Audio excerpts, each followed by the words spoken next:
L'Esprit de Dieu souffle, c'est la gloire de Dieu.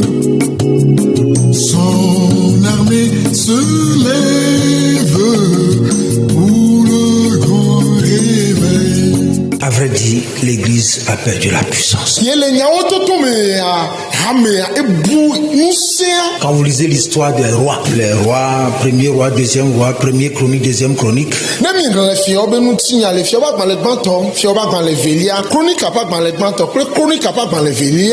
le plus grand revivaliste s'appelle Josias.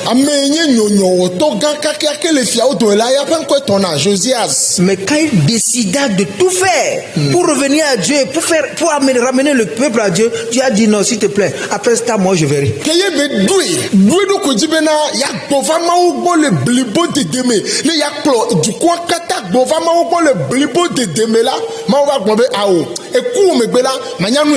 Dieu n'a plus confiance en l'homme. Lui aussi, chemin faisant, il ne s'est pas humilié. Pharaon Neko lui a dit, ne m'affronte pas. C'est comme ça il a été frappé, il est mort. La décadence totale, la décadence totale.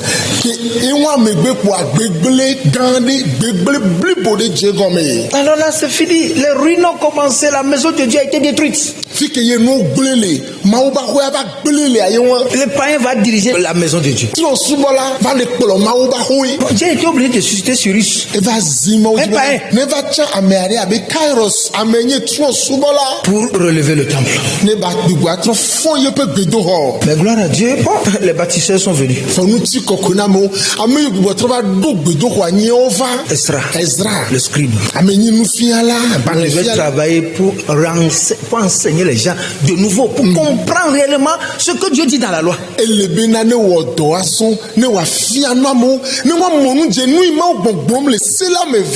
Parce que dans la déportation, ils ont tout perdu. Il y a maintenant mariage entre la lumière et les ténèbres. Les enfants d'Israël sont allés faire un avec les gens que Dieu hait.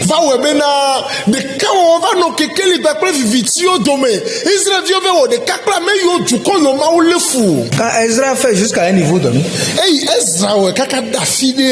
Néhémie est venu. Mais il devait faire face à Tobidja, Sambala, le Libyen et tout cela.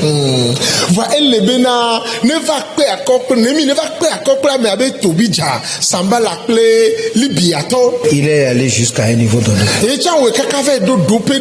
Comme il est un esclave servant le roi, il doit repartir.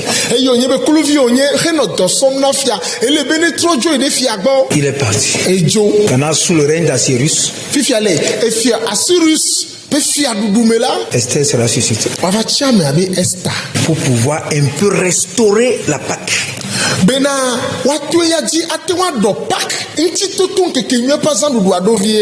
Job nous est donné comme exemple.